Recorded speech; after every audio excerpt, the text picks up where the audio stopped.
Hello. I'm going to read again something to you that I have written. And yes, I am in the same spot. And as you can see, there's no audience here. There's only me. And I'm going to let myself know, I'm my own listener, what I've written. So please come with me. I'm going to sit here and going to put on my glasses. It's such a nice place to just be alone and to do this. You know, when I listened to one of my previous videos, I decided I should write another piece to do, the same thing pretty much, but then a sort of a follow-up. So this is what I'm going to read to you now, okay? So here I go. I put on my glasses and let me find my text. Here it is. I'm excited.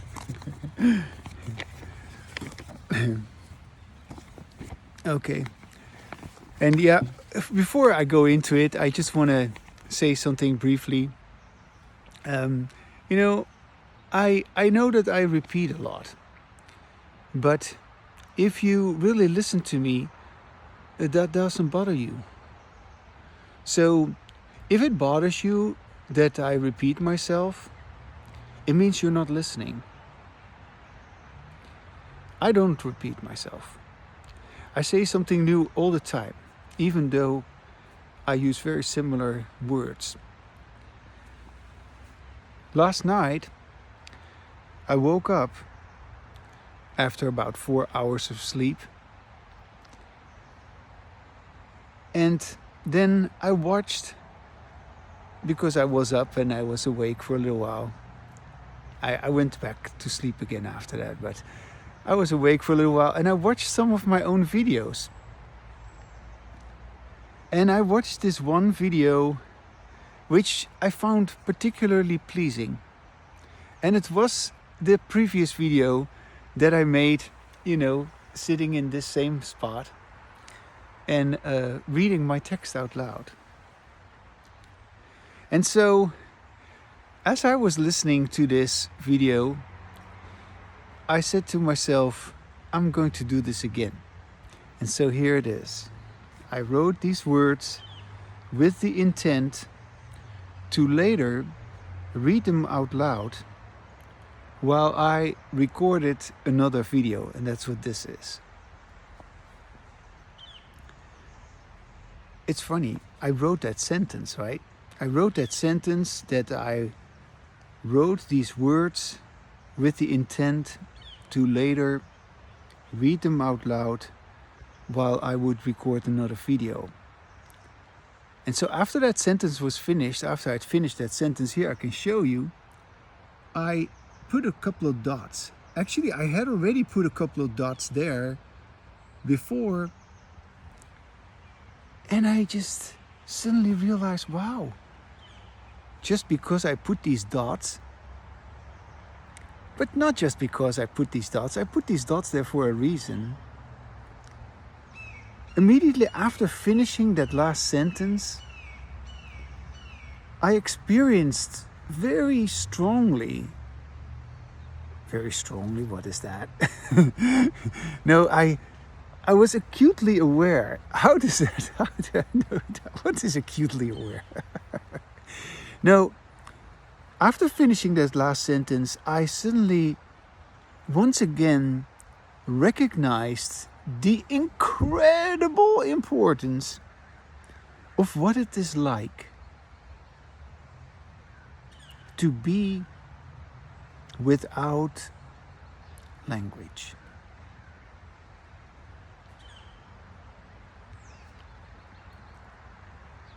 Yeah. When I don't write or say anything, there's nothing to read. There's nothing to hear. And my use of language is perhaps, if you want to, comparable to riding my bicycle. I know I have used that example before, but I like to use it again. Here, see, my bicycle is all muddy because I rode over some muddy tracks today. I gotta clean it off when I come home. But yeah, my bicycle, look, it is just standing there. It's leaning against the tree. And I only ride it if I pedal it, and it only keeps going. I only keep moving forward as long as I keep pushing these pedals. And when I stop pedaling, it stops. Well, that's how it is with language. My bicycle stops. I put it against the tree. And there it is. And when I come home, I put it in my garage. You know, one time, long time ago, I'm reminded of this. I was a kid and I was fishing, and I was sitting at the waterside, and my bicycle was kind of on a slanted piece of grass that sort of just the grass sort of just slanted towards the waterside. And a little bit further up on the hill, if you want to call it that, you know, like the grass was going up, there was a tree, and I had parked my bicycle just like I parked my bicycle here.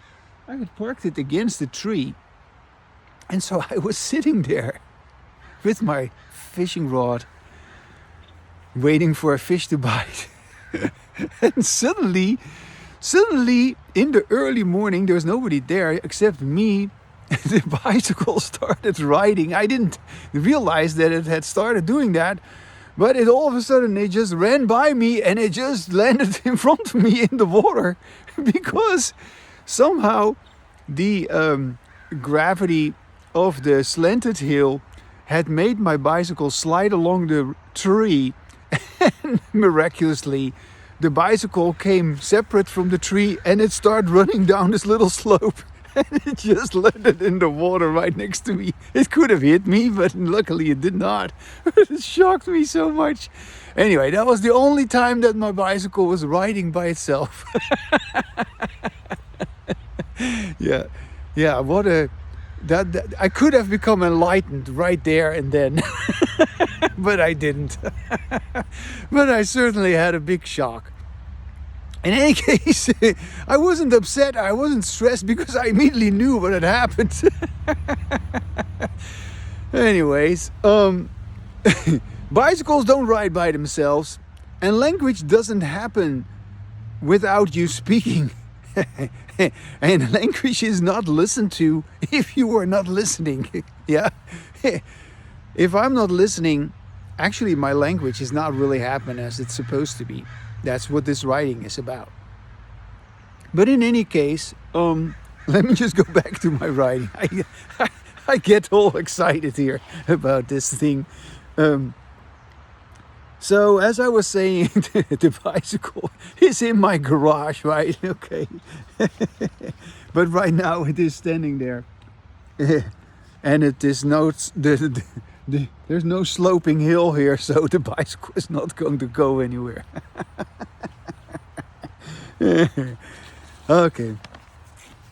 So my language, I can say my language is there. Yeah, sorry, I can say my bicycle is there, or it is in my garage, right? And so this is a way of just describing the reality which we're all used to. I'm here, the bicycle is there. But when we are beginning to listen to ourselves while we speak and engage in embodied language, things are very different. Because I behave that bicycle. I neurally behave this environment here. Yeah. And you who is listening to, you neurally behave yourself listening to this and looking at this video. And each of us neurally behaves the reality that we are as individual organisms are experiencing or describing or talking about. Yeah. So, language, it does not exist inside of my body. Yeah, like we can still say the bicycle exists inside my garage and sort of get away with that. But actually, the bicycle does not exist inside your garage. The bicycle actually exists in your neural behavior, which is verbalized by the way in which you speak, and that's overt language. So, other than that, there is no bicycle. You cannot talk about a bicycle. You cannot hear, where is my bicycle? Oh, it's in the garage. Oh, it is leaning against the tree. You cannot describe that the bicycle came separate from the tree because the grass was sloped and it rolled down, and that must have happened. Oh yeah, of course.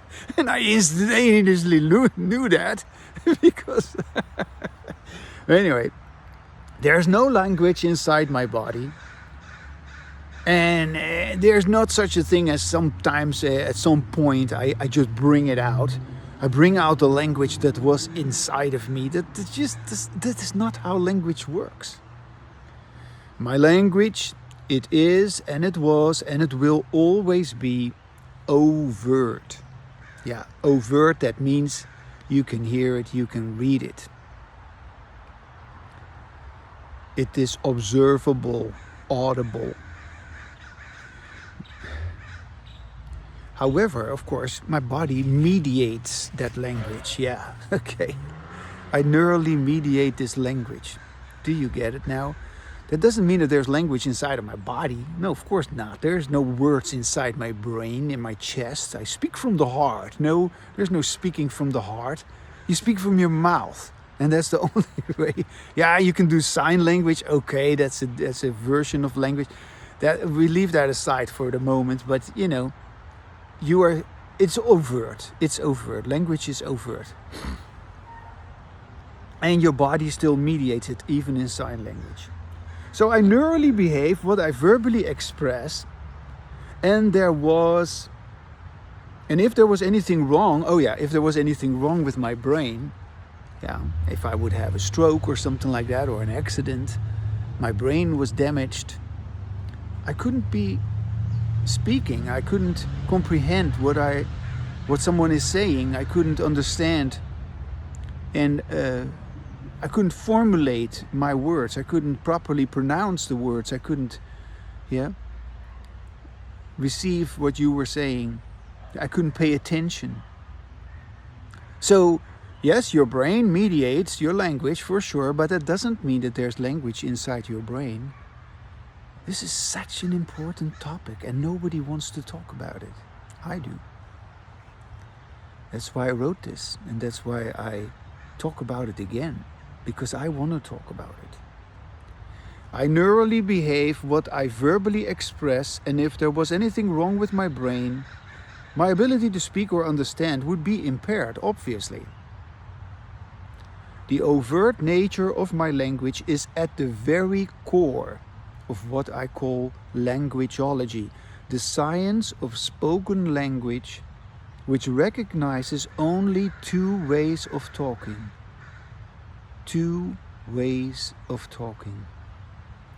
I either speak and I listen to myself while I speak, as I'm doing right now, and then as a single subject, as an N of one, I engage in embodied language when I listen to myself while I speak.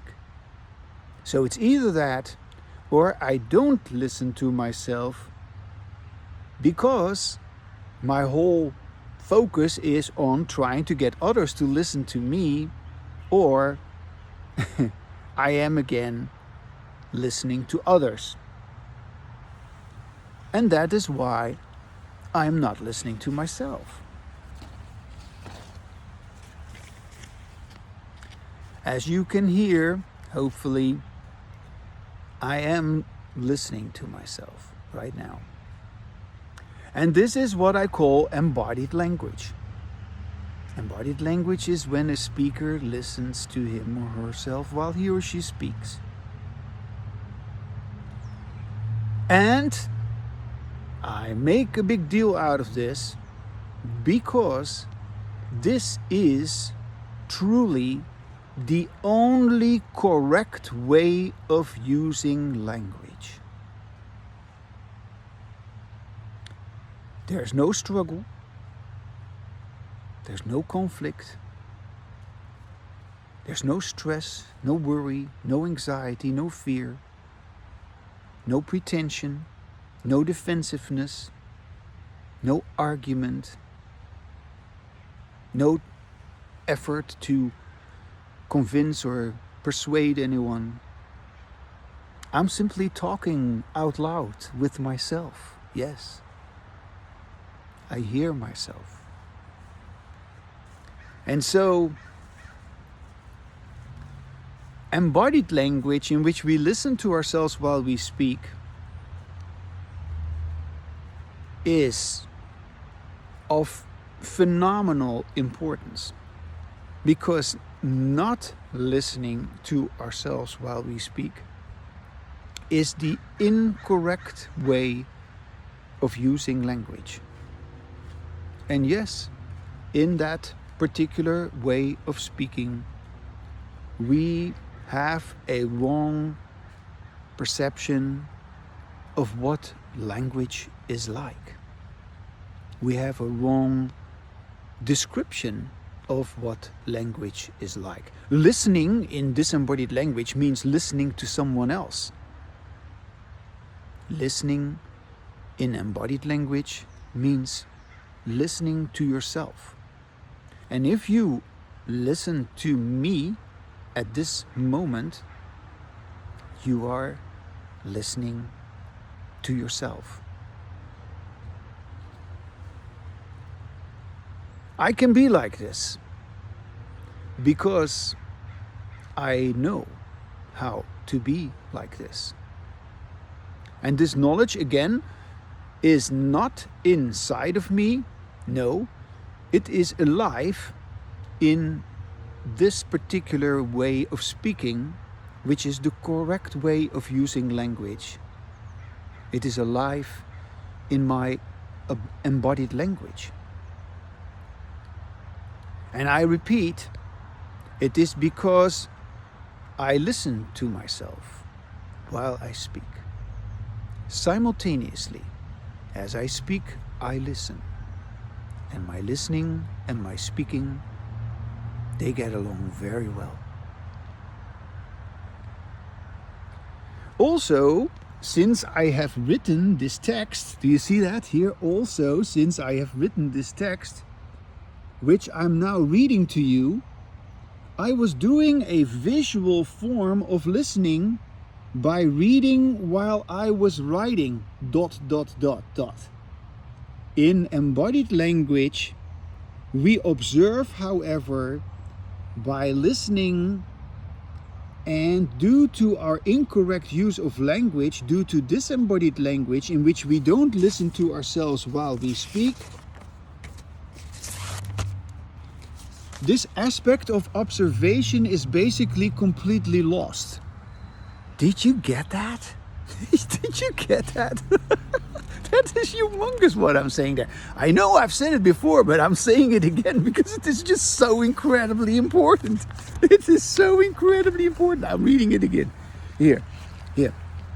So, and here. So I was writing this and I put these dots there, and I kind of got a kick out of putting these little dots there at the end of the sentence. I know it sounds ridiculous, right? But since I have written this text, which I'm now reading to you, I was doing a visual form of listening by putting these dots there, by reading while I was writing. In embodied language, we observe. However, in embodied language, we observe. Observe is visual, right? No, we observe by listening. And due to our incorrect use of language, due to disembodied language, in which we don't listen to ourselves while we speak, due to our disembodied language, in which we don't listen to ourselves while we speak, this aspect of observation, this listening while we speak, is completely lost. Yeah. Nevertheless, we still hear what we say, and we hear what is being said, but we seldom, if ever, pay attention to how we sound while we speak, let alone in the moment itself. Yeah? Like, how do we sound while we speak in the moment that we say something? Usually, if we are at all aware about how we ourselves sound, it is due to the effect of our own voice on our nervous system. Yes, there's an effect of how we sound. We may not notice it, we may not talk about it, but that effect is definitely there. Thus, without experiencing this effect in real time, we constantly speak about our stress, our hatred, our fear, anxiety, distress, distraction, depletion, confusion, conflict, and pretensions in disembodied language without actually hearing the ugly, nasty, demanding sound of it. Without hearing how terrible it sounds. You could say, yeah, we are unaware, we are unconscious. Hey, speaker, it's not what you say, it's how you say it. Yeah, we've all heard that. But that is not making any difference. Since the fact that we are not listening to ourselves while we speak, it is never addressed.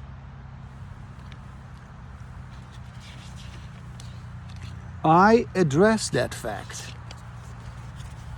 Do you hear what I'm saying? And as you can hear, I'm not attacking anyone. I'm simply speaking with my embodied language about our usual disembodied language. You know, I want to share something really peculiar about this particular writing which I am reading to you today, which is sort of a follow-up on that previous writing which I mentioned. In that previous writing and in this writing, I put about 4 dots behind each sentence. And this is something I had, maybe I've done it before, but this time I did it very deliberately and very joyfully and very, I don't know, I just got a kick out of it.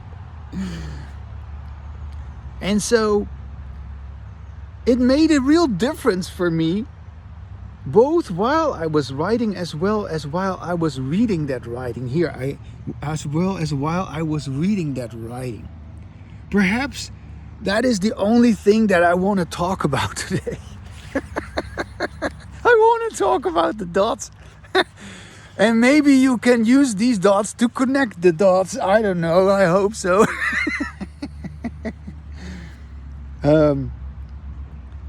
As I am without words whenever I don't speak or write. ...